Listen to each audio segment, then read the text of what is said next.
ळमो उवच्छायाळं ळमो लोये सवसाहुळं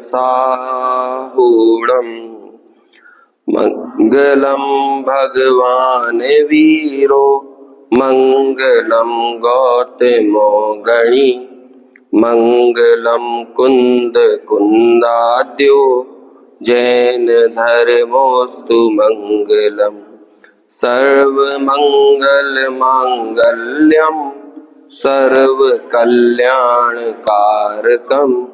प्रधानं सर्वधर्माणां जैनं जयतु शासनं जैनं जयतु शासनं वंदित्व सर्वसिद्धे ध्रुवमचल मणोवमं गदिं पत्ते वोच्छामि समय पाहुड़ मिळमो सुध केवली भणिनम् नमः समय साराय स्वानुभूत्या चकासते चित स्वभावाय भावाय सर्वभावांतरच्छिते। समय सार ग्रंथ में पूर्व रंग अधिकार पर अपनी चर्चा संपन्न हुई। जिस संकल्प के साथ अपन ने मंगलाचरण किया था और जिस संकल्प के साथ सिद्धों को नमस्कार किया था कि हमें तो जैसे सिद्ध एकत्व विभक्त है ऐसा ही एकत्व विभक्त आत्मा हमको यहाँ दर्शाना है, और उस एकत्व विभक्त भगवान आत्मा को दर्शाने के लिए ही यहाँ पर ये पूरा का पूरा उपक्रम आचार्य ने पिछली 38 गाथाओं में किया। दूसरी गाथा में समय का महत्व बताया, समय क्या कहलाता है। 6 द्रव्यात्मक पूरा लोक ही समय है, तो ऐसे उस समय को अलग अलग 7 विशेषणों के माध्यम से अमृत चंद्राचार्य ने समझाया और उस समय के 2 भेद भी बताए कि एक स्वसमय है और एक पर समय। लेकिन जैसे ही वो स्वसमय और पर समय का भेद किया तुरंत ही उसका निराकरण कर दिया। क्या कह के कि भाई समय में इस तरह की द्विविधता अच्छी नहीं लगती बल्कि वो विसंवाद पैदा करती है। और तुरंत ही उन्होंने ये कहा कि एकत्व को जो प्राप्त है वही समय सबसे ज्यादा सुंदर है और वही प्रतिष्ठा को प्राप्त करता है। ऐसे उस एकत्व व्यक्त समय को दिखाना वो ही हमारा इस ग्रंथ का मूल उद्देश्य है। चौथी गाथा में कहा कि भाई अनेकों बार आपने बंधन वाले आत्मा के बारे में तो जाना है, काम भोग की कथाएं भी सुनी है, लेकिन एकत्व व्यक्त आत्मा की कथा ना सुनी है, ना परिचय किया है और ना उसका अनुभव किया। और अगली गाथा 5वीं गाथा में वो संकल्प जाहिर किया जिसमें उन्होंने वो एकत्व व्यक्त आत्मा को मैं अपने निज वैभव से दिखाऊंगा, मैं यदि दिखा दूं तो तुम प्रमाण करना, अगर मगर किंतु परंतु इफ बट लगाने की जरूरत नहीं है। 5वीं गाथा में संकल्प करने के तुरंत बाद ही 6ठी 7वीं गाथा में पर्यायों से पार गुण भेदों से भिन्न ऐसे उस शुद्धात्मा को दर्शा दिया और कहा कि वो आत्मा कैसा है। कहते हैं वो जो जानने में आता है ना बस वो वैसा है, उसे अन्य किसी विशेषणों में, अन्य किसी पर्यायों में, अन्य किसी निमित्तों से संयोगों से समझने की चेष्टा मत करो, बल्कि जो निरंतर अनुभव में आ रहा है ना वो ही आत्मा है। जब प्रश्न हुआ हमें कि जब जानने में आने वाला आत्मा ही आत्मा है तो फिर ये शास्त्रों में इतना सब क्यों चर्चा की जाती है, गुण स्थान की, मार्गण स्थान की, गुण भेदों की। तो आचार्य ने समाधान दिया कि भैया व्यवहार से ही परमार्थ का कथन किया जाता है। सब लोग वैसे नहीं है, आत्मा से अपरिचित है, तो जो परिचित हो परिचित से अपरिचित को दिखाया जाता है। तो इसलिए अपरिचित से परिचित को दिखाने, परिचित से अपरिचित को बताने की जो पद्धति है वही व्यवहार और निश्चय की पद्धति है। इसलिए हमें भेदों के माध्यम से, गुण भेदों में, पर्यायों के जरिए उस आत्मा को बताना पड़ता है। लेकिन जब आप उसे श्रद्धा में लोगे तो श्रद्धा में आने वाला आत्मा वैसा नहीं होगा। श्रद्धा में आने वाला आत्मा तो अखंड होगा, एक होगा, शुद्ध होगा। तो कहते ऐसे उस आत्मा को तुम्हें इस श्रुत ज्ञान से जानना है, क्योंकि जो जितना भी श्रुत ज्ञान है ना वो आत्मा ही है। जो आत्मा को जानेगा वही श्रुत ज्ञानी है, और श्रुत ज्ञानी ही क्या कर रहे हैं, आत्मा को ही जान रहे हैं। इस तरह से 9वीं 10वीं गाथा में अपने संपूर्ण श्रुति ज्ञान का प्रयोग एक आत्मा को जानने में करने की प्रेरणा दी और कहा कि आत्मज्ञानी ही श्रुत केवली, इस तरह का कथन किया। 11वीं गाथा में भूतार्थ का आश्रय लेने की प्रेरणा दी, क्योंकि व्यवहार में अभूतार्थ है और निश्चय ने भूतार्थ है, लेकिन हमें सम्यक दर्शन कैसे प्राप्त होगा? वो भूतार्थ की ही शरण से प्राप्त होने वाला है। उसके पश्चात कहा कि कभी कभी किसी किसी समय पर हमारे लिए क्या प्रयोजनवान है। 12वीं गाथा में व्यवहार ने भी कदाचित प्रयोजनवान है, किसी भूमिका विशेष में प्रयोजनवान है, लेकिन निश्चय ने सदा काल प्रयोजनवान है। हमारी दृष्टि में तो वो होना चाहिए जो सदा काल प्रयोजनवान हो। और फिर 13वीं गाथा में पूरे समय सार का सिलेबस हमारे सामने रख दिया कि हम इस समय सार में क्या क्या पढ़ने वाले हैं। तो उन्होंने कहा कि भाई जीव अजीव, पुण्य पाप, आश्रव, संवर, निर्जरा, बंध और मोक्ष, है ना। हम जो 7 तत्वों का क्रम पढ़ते हैं वो अलग है, लेकिन समय सार का क्रम ऐसा है जो मैंने अभी बोला। ये इन 7 तत्वों को यदि आप जो भूतार्थ से जानोगे, बस यही सम्यक दर्शन है, और कुछ सम्यक दर्शन नहीं है। अब ये भूतार्थ से जानना ये सबसे जरूरी है। इसका मतलब समय सार में 7 तत्व को हमको जनवाया जा रहा है, लेकिन वो कैसे जानने को कहा जा रहा है? भूतार्थ से। अब भूतार्थ से जानने का मतलब ये होता है कि आश्रव को भूतार्थ से जानना क्या होगा कि आश्रव मेरा स्वरूप नहीं है, ये आश्रव को भूतार्थ से जानना है। जो आश्रव की हम परिभाषा पढ़ते हैं वो तो आश्रव की अपनी परिभाषा हो सकती है, लेकिन भूतार्थ से जानना क्या है?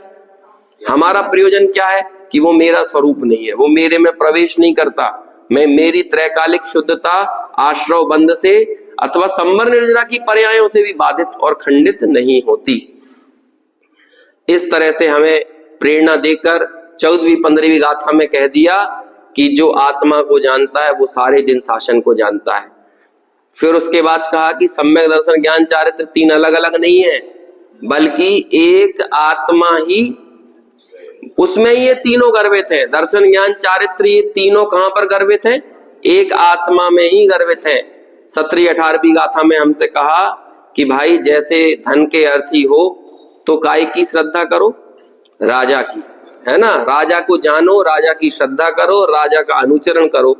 ऐसे ही सुख के अर्थी हो तो जीव राजा को जानो, जीव राजा की श्रद्धा करो और जीव राजा का अनुचरण करो।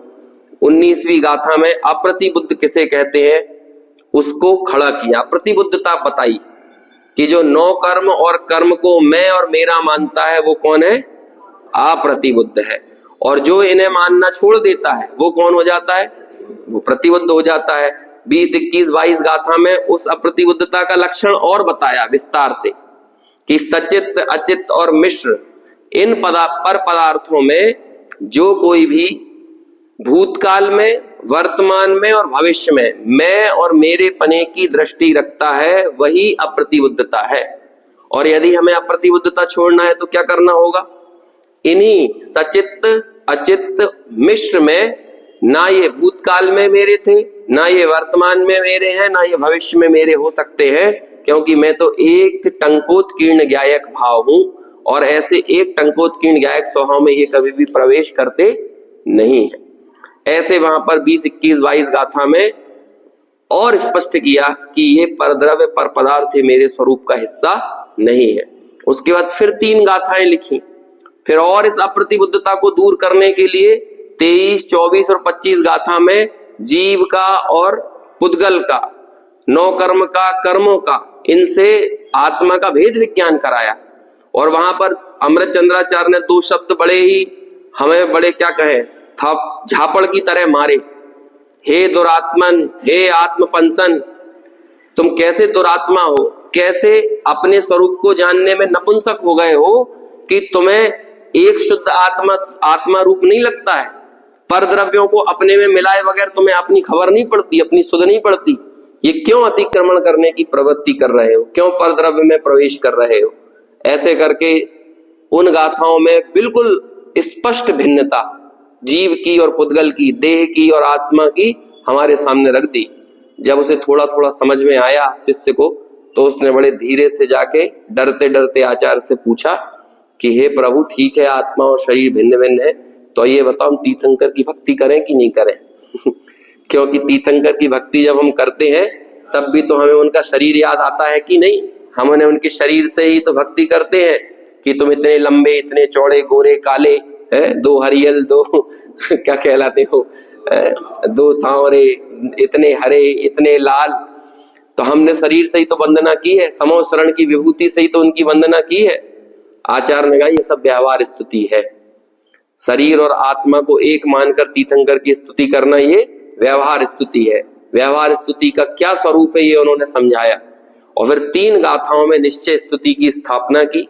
31वीं गाथा में भाव्य भावक संकर दोष का परिहार करके कहा कि तुम सम्यक दृष्टि हो जाओगे ना, तुम्हारा सम्यक दृष्टि होना ही पहली निश्चय स्तुति है।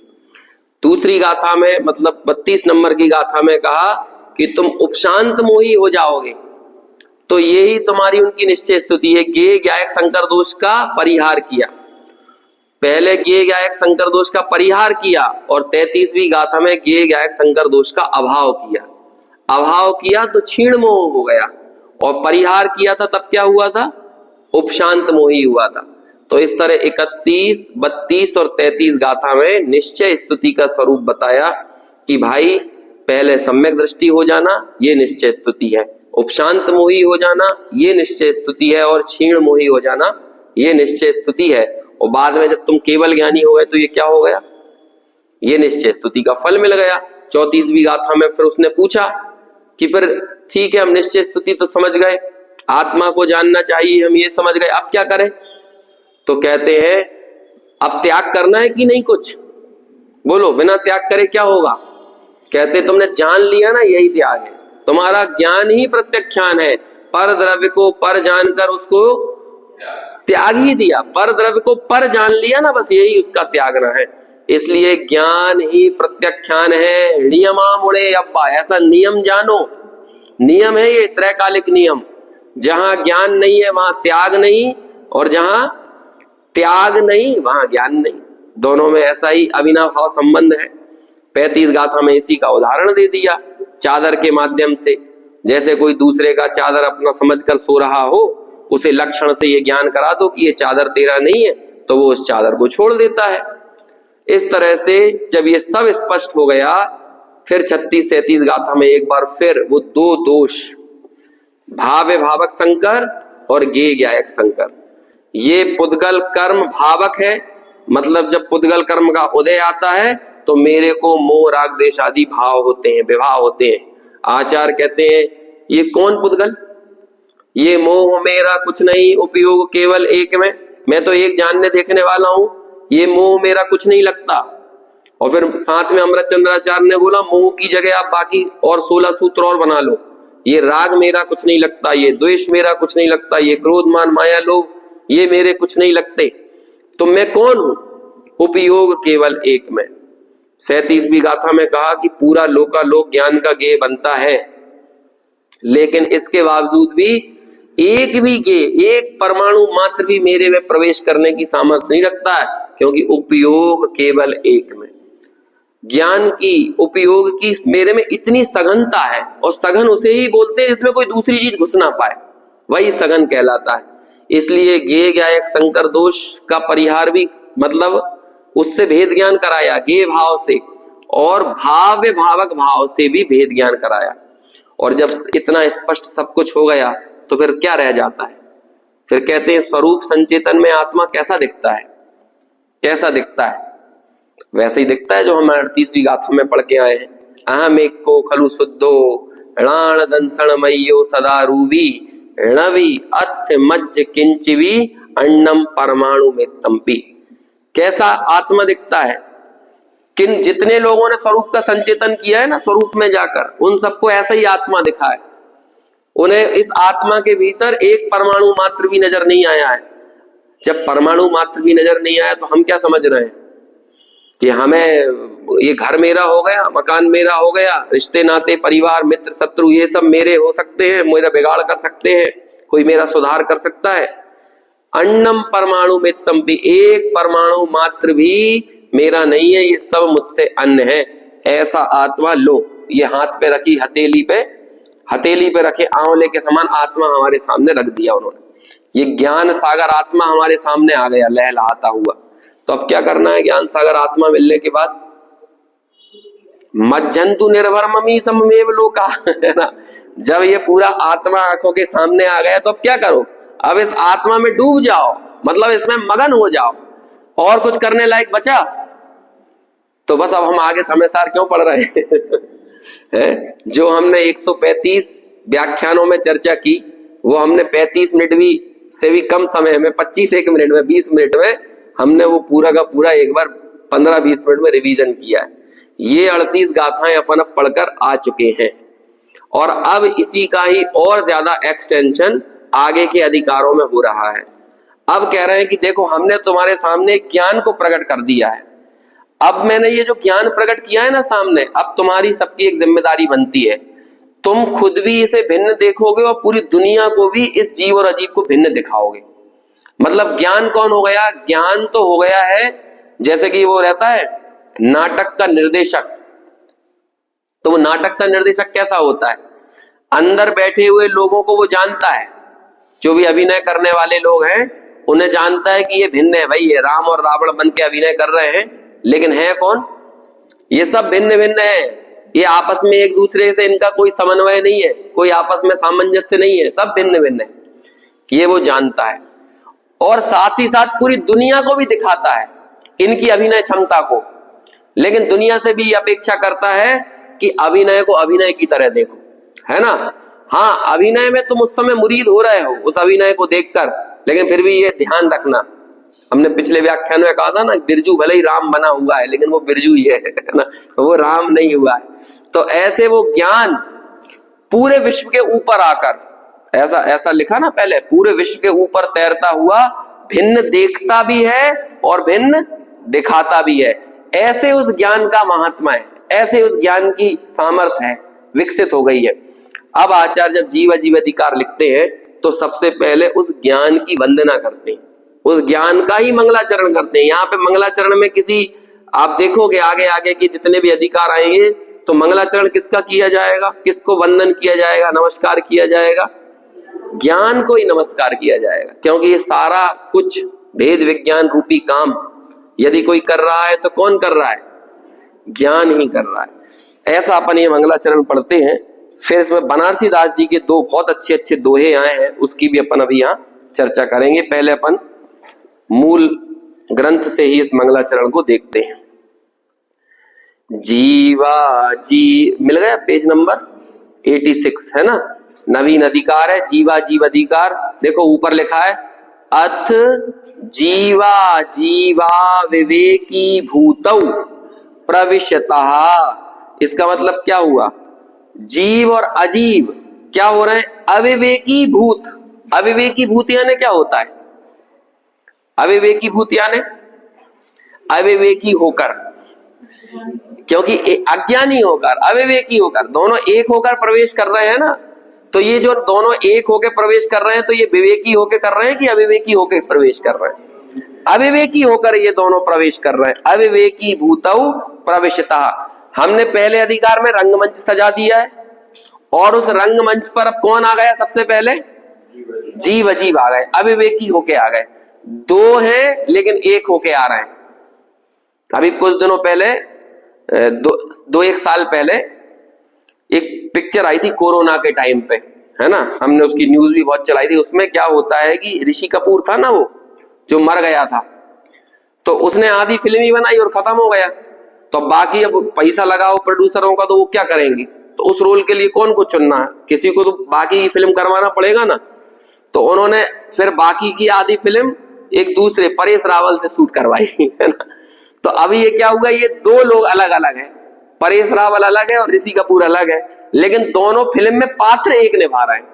इंटरवल के पहले एक था और इंटरवल के बाद फिर दूसरा हिस्सा दूसरे ने निभाया। तो ये दोनों क्या, दो अलग अलग एक होकर सामने आ रहे हैं।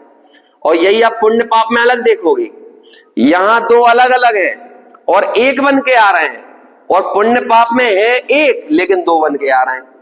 समझ में आया ना? ये दोनों, ये नाटकों में ये दोनों चीजें चलती हैं। एक जगह क्या होता है, दो एक होकर आते हैं और एक जगह क्या होता है, एक दो बनकर आते हैं। तो अभी क्या हो रहा है यहाँ पे रंगमंच पर, जीव और अजीब। देखो अब आपको कहेंगे ये दो पना कैसे जाना हमने कि ये दो हैं, जीवा जीवा, जीवा जीवा ये द्विवचन का प्रयोग किया है। जीवा जीव ऐसा यदि विसर्ग लगे होते तो एक वचन होता, लेकिन जीवा जीवा तो एक जीव और वो अजीव इधर आ गया तो हो गया जीवा, और फिर बाद में जो विसर्ग लगाने की जगह वहां पर द्विवचन का प्रयोग हुआ है, जीवा जीवा मतलब द्विवचन, दो लोग हैं ये, एक आदमी नहीं है। हाँ, जबकि आप वहां देखोगे तो पढ़ेंगे पुण्य पावम, और ये पुण्य पावम ये एक वचन होता है, नाम ले रहे हैं दो, पुण्य और पाप, लेकिन विभक्ति का प्रयोग कौन सा किया, एक वचन का प्रयोग किया। और यहां पर किसका प्रयोग किया, यहां पे द्विवचन का प्रयोग किया। चलिए पढ़ते हैं अपन। शार्दूल विक्रीडित छंद है, जैसे अरहंतो भगवंत वाली लय है ना, उस लय में ये पढ़ाया जाएगा। जीवा जीव विवेक पुष्कल दृशा, तो पूरा पढ़ लूं एक लाइन फिर आप रिपीट करना। जीवा जीव विवेक पुष्कल दृशा, प्रत्यायत पार्षदान। जीवा जीव विवेक पुष्कल दृशा,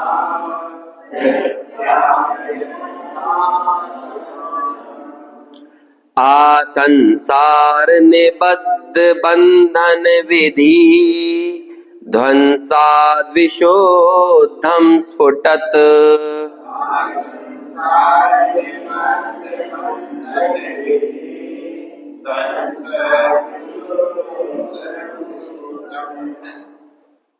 आत्मा राम मनंत धाम में साध्यक्षेण नेत्योदितम।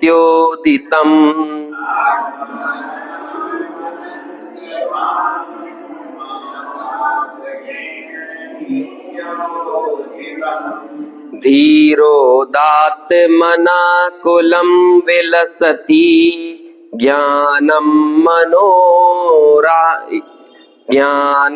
मनोल्लादयत्।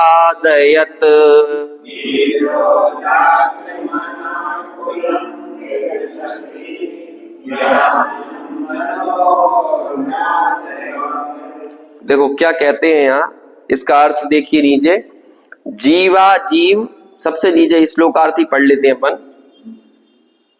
ज्ञानम, क्योंकि ज्ञान की वंदना हो रही है ना, ज्ञानम मनो ही आह्लादात, ऐसा लिखा है ना, आह्लाद आह्लाद आह्लादयत ही, ऐसा अपन साथ में पढ़ते मनोल्लादयत, तो वो आनंद वाला जो शब्द है ना, मनोलाद्यत, ऐसा मन को आनंद रूप करता है। कौन, ज्ञानम, कौन सा ज्ञान मन को आनंद रूप करता है, और साथ में विलसती भी लिखा है, विलसित हो रहा है, मन को आह्लादित करता हुआ विलसित हो रहा है। देखो कितना अच्छा लगे यदि आपको पता चल जाए कि आज आपके दिन भर में क्या होने वाला है, तो आप पहले से कैसा करोगे।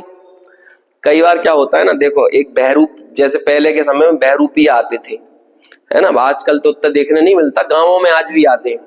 अब एक बहरूपिया आया और वो पुलिस वाला बन के आ गया आपकी दुकान पर, और हमने तो देखा है अपने गांव में बहरूपिया आते थे तो बिल्कुल ऐसे ही असली रूप बना के, बिल्कुल वैसे ही की वैसी टोपी वोपी लगा के, कपड़े पहन के, और कहता एकदम दुकान पे आके भ्रष्टाचार करता है, मिलावटखोरी करता है, रुक तेरे को अभी बताता हूं मैं, और ऐसा करके डांटने लगा, चिल्लाने लगा, बिल्कुल असली रूप बना के खूब चिल्लाने लगा। जैसे ही सेठ जी थे एकदम घबरा गए वो, अरे भैया ये कहाँ की आफत आ गई। अपन फिर कह रहे हैं अरे साहब बिल्कुल नहीं करता, कुछ नहीं करता। फिर चुपचाप से पेटी में हाथ डाला, 10,000 रुपए निकाले और धीरे धीरे से उसको देने लगे। अरे आप मामला रफा दफा करो, ज्यादा कुछ चेकिंग मैकिंग मत करो, ऐसे करने लगे। थोड़ी देर बाद जब सेठ जी एकदम घबरा गए और वो 10,000 रुपए देखा उसने, तो बहरूपिया तुरंत फिर हंसता है ना, और जितने आगे पीछे वाले लोग थे वो भी सब हंसते हैं खिलखिला के। देखो सेठ जी की हालत खराब हो गई, सिट्टी पिट्टी होल हो गई इनकी, है ना। और फिर जैसे ही थोड़ी देर में सेठ जी को भी समझने में देर नहीं लगी कि कौन है ये तो बहरूपिया है। फिर सेठ जी खुद भी अपनी मूर्खता पे थोड़ी देर पहले पसीना पसीना लग रहा था कि अब तो अटैक ही आ जाएगा, लेकिन जैसे ही वो बहरूपिया का बहरूपियापना समझ में आया तो क्या हो गया, सेठ जी भी फिर खिलखिला के हंसे। अब बोलो, अब फिर वो उन्हें डरा है तो फिर क्या होगा, अब क्या करेंगे। अभी सेठ जी ने सब अपनी दुकानदारी बंद कर दी, जो सामान पहले बेच रहे थे ना, अब वो बेचाबाजी सब बंद कर दी और क्या कर गए, अब वो तुरंत वो बैठा हुआ बहरूपिया, लेकिन अब वापस से फिर ग्राहकी चालू हो गई। जब घबरा गए थे तो क्या कर रहे थे, उनका विलसित होना बंद हो गया था। विलसित, विलसित यानी अपने अपनी क्रिया में विलसित, विलसित यानी विलास करना, विचरण करना, प्रवर्तन करना, ये सब क्या कहलाता है, विलसित होना। तो ऐसे ही कहते हैं, अब क्या हो गया, पहले जो घबराहट थी अब कैसे विलसित हो रहा है, आनंद से, आनंद से विलसित हो रहे हैं कि घबराहट से विलसित हो रहे हैं। अब आनंद से विलसित हो रहे हैं, क्यों हो रहे हैं आनंद से विलसित, क्योंकि उसकी असलियत पता चल गई। ये क्या है, ये एक रूप बना के आया था, लेकिन ये जो रूप है ना, ये इसका रूप नहीं है, ये तो अलग ही कुछ है ना, ये वो नहीं है जो मेरे सामने बैठा हुआ है। ऐसे ही एक बार ज्ञान को ये पता चल जाए, आप विचार करके देखो अपने जीवन में ऐसा आनंद तरंग है, लोगों को लगता है ना सम्यक दृष्टि के जीवन में कैसा आनंद है। वो सम्यक दृष्टि पूरे विश्व के अभिनय को समझ रहा है, दो द्रव्यों के मेल से उत्पन्न होने वाली पर्यायों को समझ रहा है।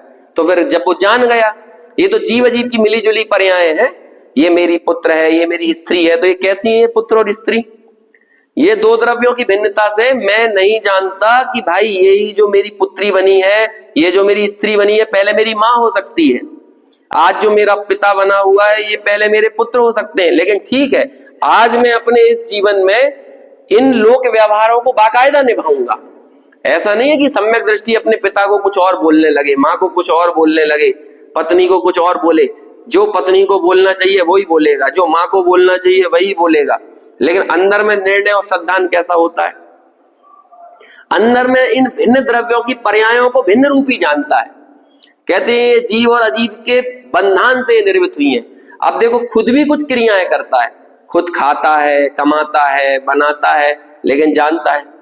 टोडरमल जी ने देखो ग्रंथ बनाए, सम्यक ज्ञान चंद्रिका टीका बनाई, लेकिन जानते हैं वो भाई मैं इसका बनाने वाला कोई नहीं हूं। योग और उपयोग मेरा हुआ, लग तो रहा है मिला हुआ, लेकिन क्या हुआ है, योग उपयोग का मिलना और पुद्गल का परिणमित होना, ये दोनों साथ हो रहे थे।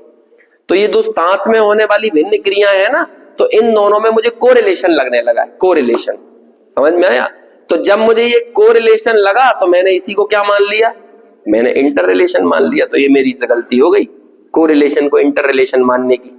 लेकिन वो फिर बाद में एकदम त्रिकाली सत्य बात लिखते हैं, ये सब है पुद्गल को खेल, इनसे नहीं हमारो मेल। ये ऐसे ही इस जगत में जितनी जो क्रियाएं दिख रही है सब काय का खेल दिख रहा है, ये सब है पुद्गल का खेल, इनसे नहीं हमारो मेल। अब देखो जब आप ये जान गए, अब आपका ज्ञान कैसे विलसित होगा, अब ज्ञान कैसे विलसित होगा, आनंद से विलसित होगा। आनंद से क्यों, क्योंकि दो भिन्न द्रव्यों की भिन्नता को जान लेने पर आपको इस बात का पूरा पक्का यकीन हो गया है कि ये इसमें मेरा कुछ कर तत्व नहीं है, मैं तो सिर्फ कौन हूं, जानने वाला हूं। ऐसे ही पूर्व की गाथाओं में जो हमने रंगमंच सेट किया है, वहां पर ज्ञान जान गया है सब कुछ कि भाई जीव क्या है, ज्ञान क्या है, ज्ञेय क्या है, ज्ञान क्या है और भावक रूप कर्म क्या है, भाव्य रूप आने जाने वाली अवस्थाएं क्या है। ज्ञान तो बिल्कुल सब कुछ समझ गया है। अब बोलो ज्ञान को कितनी तकलीफ है। ऐसे ज्ञान सहित यदि जीव नरक में चला जाए तो बोलो क्या समस्या है। अभी श्रीमद राजचंद्र जी के पत्र पढ़ रहा था, इतने भीगे हुए भाव से लिखे हुए वे पत्र हैं। उसमें एक जगह तो ऐसा लिखा, देखो जब ज्ञान उद्धत हो गया है, जब आप सब चीजों को समझ गए हो, तो कहते हैं इस भाव में हम विचरण तो कर रहे हैं, लेकिन इस भाव में ऐसे आसक्त होकर विचरण नहीं कर रहे कि हमें अनंत काल में दुख उठाना पड़े। एक बहुत अच्छी पंक्ति आती है उनके पत्र में ही, सत्पुरुष किसे कहते हैं, सत्पुरुष कौन है। वो कहते हैं एक भाव के थोड़े सुखों के लिए अनंत भाव के अनंत दुखों को नहीं बढ़ाने का पुरुषार्थ सत्पुरुष करते हैं।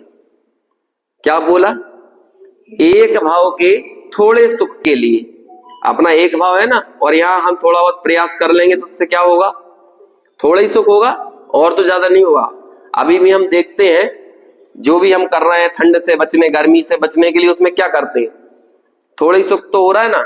अभी भी मन करता है, रजाई ओढ़ के ठंड में सो रहे हैं तो मन करता है कि अभी बाथरूम में जाना ही ना पड़े रात में, है ना। लेकिन अभी उस बीच में भी आपको जाओगे तो ठंडे पानी से हाथ धोगे, और कोई थोड़ी सी और तरक्की कर ले तो ऐसी व्यवस्था करे कि 24 घंटे जो कर रहे हैं हिंसा अहिंसा का विचार किए बगैर, है ना, अभी परमानेंट गीजर चल रहा है, परमानेंट पानी उबल रहा है, परमानेंट उसमें से क्या कहते हैं गर्म पानी आ रहा है, आपको थोड़ा सा 1 सेकंड का, थोड़ी देर का हाथ धोना है, उतनी देर में आपके कितने जीव भस्म हो गए, कितने जीवों के प्राण हर लिए। तो आपने क्या किया, एक भाव के थोड़े सुख के लिए, लेकिन इससे करा क्या है, अनंत भाव के अनंत दुख। आगे क्या होने वाला है, ये अभी हमने जो थोड़ी सी आसक्ति अपने आप को जरा सा सुखी बनाने में दिखाई, इससे बढ़ने वाला है अनंत दुख। यदि आप सत्पुरुष हो, समझदार पुरुष हो, तो वो सत्पुरुष क्या करेगा, वो सत्पुरुष ये करेगा कि एक भाव के थोड़े सुख के लिए अनंत भाव के अनंत दुखों को नहीं बढ़ाने का प्रयास करेगा। उसके हर एक प्रयास में क्या चीज समाई रहेगी कि अनंत भाव के अनंत दुख ना बढ़े, ऐसा होना चाहिए। तो ये काम कब हो सकता है, जब आप ज्ञान से सच्चाई जान गए। जब तक आपकी इसके अंदर एकत्व महत्व पड़ा रहेगा। देखो हमें लगता है ये छोटा अपराध है और हम उन बाहर के अपराधों को सही करने की कोशिश करते हैं, पानी छान लिया, क्या कहते हैं अभक्ष भक्षण छोड़ दिया, मंदिर आने लगे, पूजा पाठ करने लगे, लेकिन मूल में ये जो भूल पड़ी, आप इस भूल को दूर करो, बाकी की गलतियां अपने आप दूर होंगी। क्योंकि हमारे अंदर ये तीव्र आसक्ति का बोध पैदा क्यों होता है, पहले इसमें आसक्ति पड़ी हुई है ना, तभी तो हम उन सब चीजों में आसक्त हो रहे हैं कि हमें इस बात का विचार नहीं रहता कि कहाँ हिंसा है कहाँ अहिंसा है, और इसके बावजूद भी ये सोचते हैं कि इसी को सुखी बनाने का प्रयास करते रहे। लेकिन एक बार वो सम्यक ज्ञान जागृत होता है तो फिर ये जीव बाहर के चरणानुयोग को पालना नहीं पड़ता है, वो चरणानुयोग सहज पलता है। ऐसी मुनि अवस्था तक जब ये भेद विज्ञान हमको लेकर जाता है तो ये गृहस्थ जीवन के चरणानुयोग पालने में कौन सी बड़ी समस्या है। और नहीं तो आदमी दुखी हो के, खेद खिन्न हो के, टेंशन ले लेके पालेगा ही। अभी वहां नीमच में दीक्षा कल्याणक के दिन व्याख्यान था तो प्रवज्या पर चर्चा हुई। प्रवज्या, प्रवज्या मतलब वही दीक्षा होता है। तो वहां ये बोला कि जैन शासन में प्रवज्या का स्वरूप कहीं पर भी निराशा के साथ प्रस्तुत नहीं किया है, प्रत्याख्यान का स्वरूप कहीं निराशा से नहीं किया, बल्कि ऐसे किया उत्साह के साथ, आनंद के साथ। ऐसी होती है प्रवज्या, ऐसी होती है प्रवज्या। आचार्य भी वीर रस में वाणी में बोलते हैं, क्योंकि अपने यहाँ निराशा में कोई वैराग्य पैदा नहीं होता। वैराग्य को तो आनंद कारण माना है। आनंद की जननी, वैराग्य की जननी 12 भावनाओं को कहा जाता है। वैराग्य इज इक्वल टू आनंद, आनंद इज इक्वल टू वैराग्य। बोलो, एक जगह आनंद की जननी कहा, एक जगह वैराग्य की जननी 12 भावनाओं को कहा। मतलब वैराग्य का पर्यायवाची क्या है। और हमें क्या लगता है, हमें क्या लगता है, कोई वैराग्य लेता हुआ दिखता है तो आंखों से आंसू आते हैं, बेचारे कैसे रहेंगे गर्मी में सर्दी में, है ना, बिना कपड़ों के जंगल में एक टाइम खाना खा के, और पता नहीं इतने दुखी दुख याद आने लगते हैं। तुम्हें दुखी या दुख याद आ रहा है वैराग्य में, कहीं आनंद दिख रहा है कि नहीं। और यदि आनंद नहीं दिख रहा वैराग्य में तो ये संवर तत्व की भूल है, और एक तत्व की भूल है मतलब 7 तत्वों की भूल है। समझ में आया ना। तो आनंद से उलसित हो गया है, आनंद से विलसित हो रहा है। कौन? ज्ञान आनंद से विलसित हो रहा है। कब हो रहा है क्या, कब विलसित हो रहा है? कि जब उसने जीव अजीव के स्वांग को देखने वाले महापुरुषों को, नीचे देखिए अनुवाद में श्लोकार्थ में, जीव अजीव के स्वांग को देखने वाले महापुरुषों को जीव अजीव के भेद को देखने वाली अति उज्जवल निर्दोष दृष्टि के द्वारा, यानी भिन्न द्रव्य की प्रतीति को जब वो उत्पन्न कर रहा है, कैसा हो गया है ज्ञान? भिन्न द्रव्य की भिन्नता की प्रतीति को स्पष्ट कर रहा है। ये जीव और अजीव दोनों क्या है, एक द्रव्य है कि भिन्न द्रव्य है?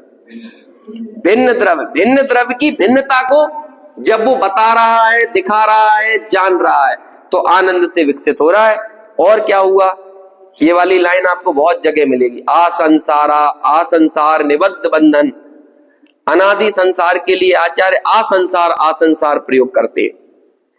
बहुत जगह आए, 4 6 8 जगह के कलशों में आपको ये असंसार शब्द मिलेगा। कैसा है?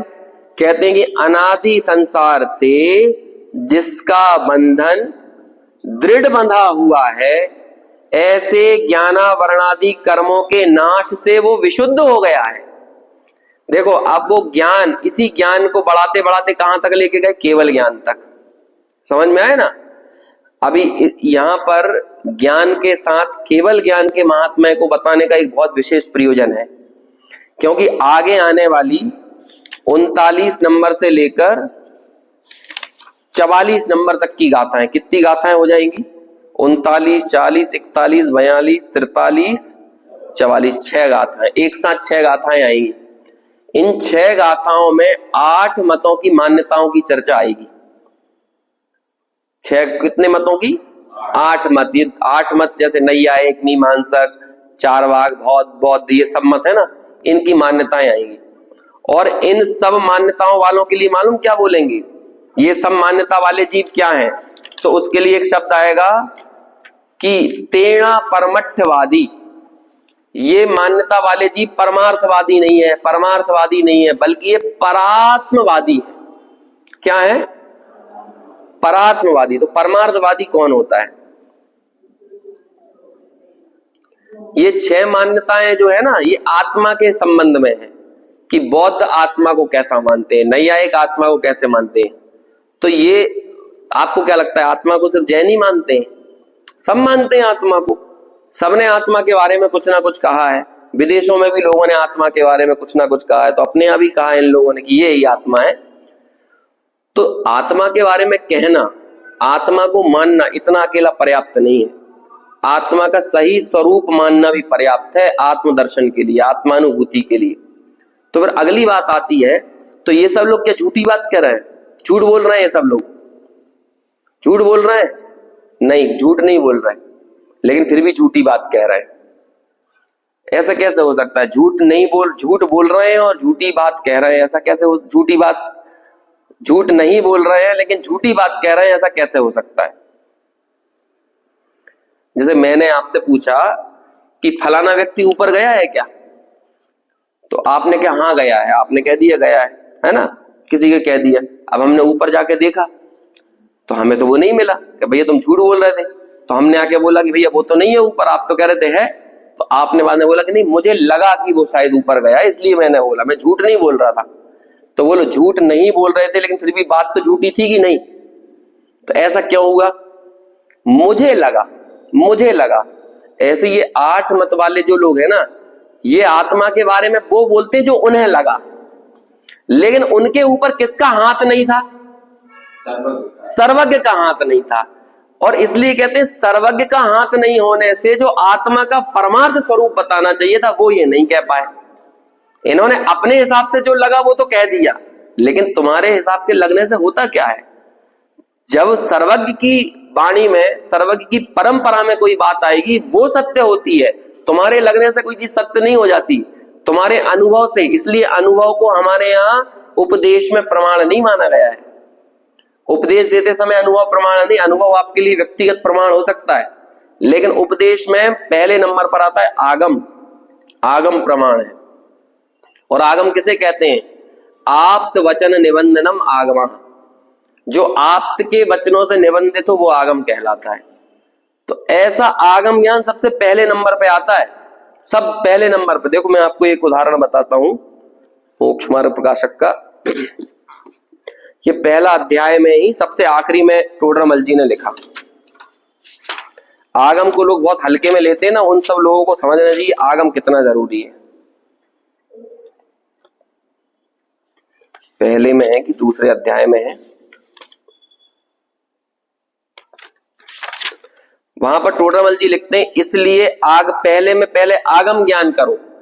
फिर लिखते हैं दूसरे नंबर पर फिर स्वपर भेद विज्ञान करो, मतलब स्वपर भेद जानो। पहले नंबर पे वहां पे आगम को खड़ा किया है।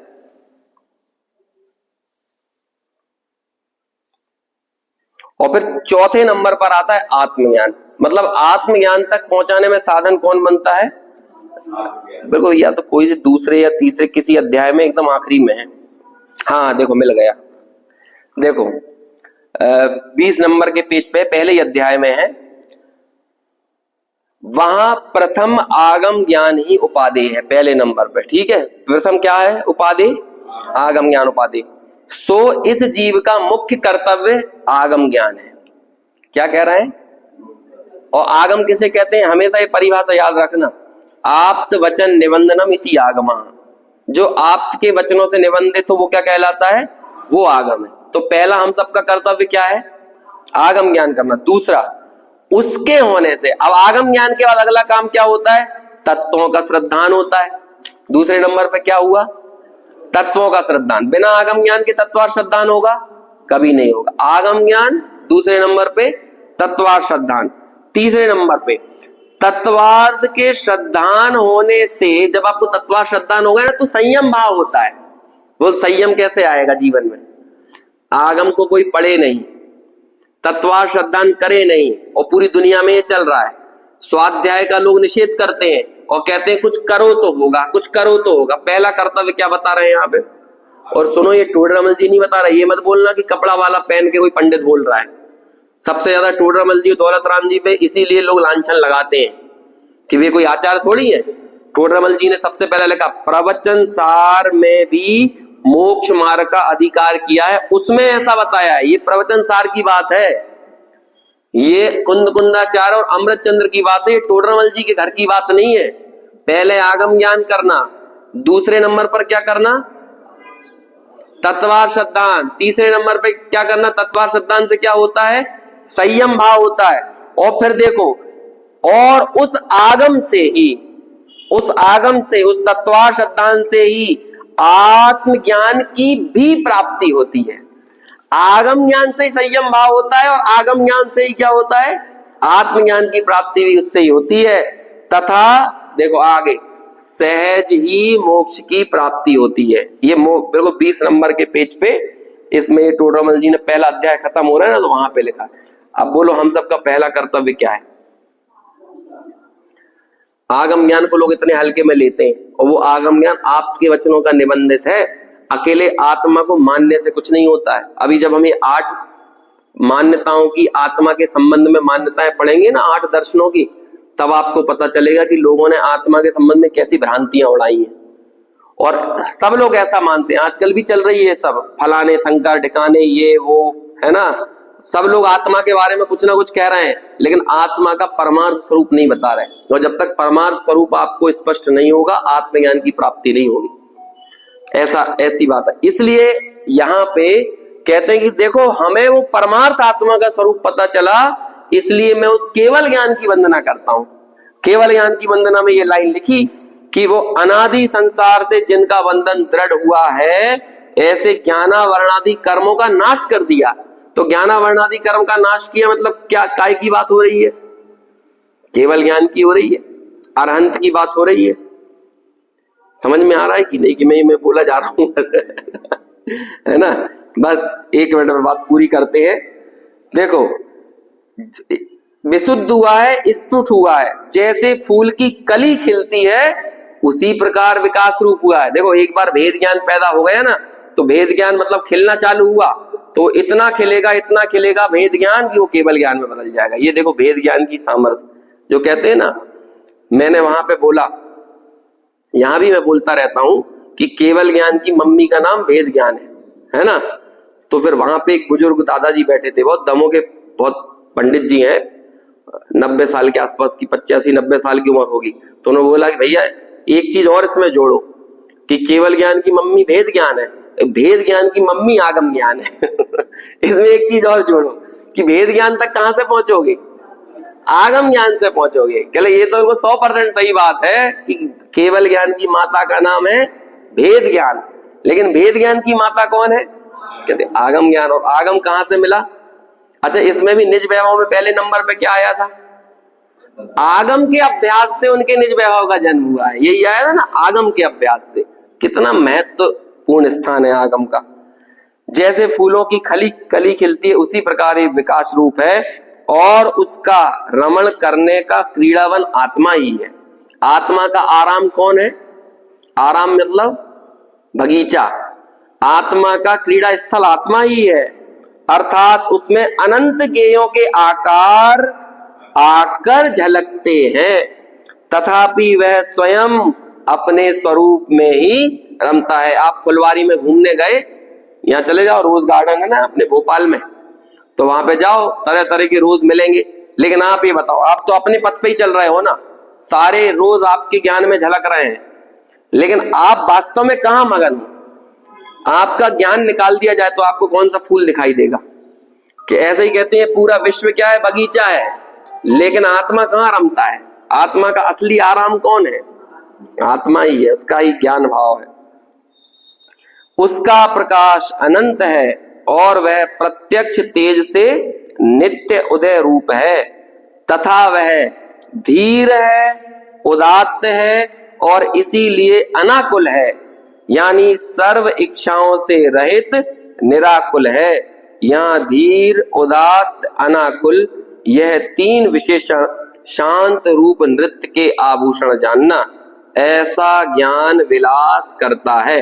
अपन ने धीरोदात्त नायक को समझा था, अभी भी थोड़ी उसकी चर्चा करना थी इस अनुशीलन के आधार से, लेकिन वो अपन अब कल करेंगे। उसमें बहुत अच्छे पद भी आए हैं बनारसी दास जी के, और मैं एक खोलने की कोशिश कर रहा हूँ, कल खुल जाएगा, वो भी डाउनलोड नहीं हुआ था इसलिए, तो आपको सीधे यहाँ पे दिखेगा, तो आप उसे सब लोग देख पाओगे अनुशीलन के माध्यम से।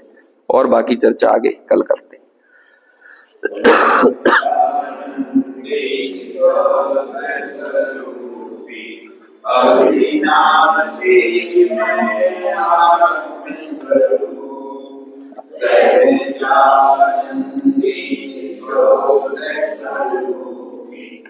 अविनाशी मैं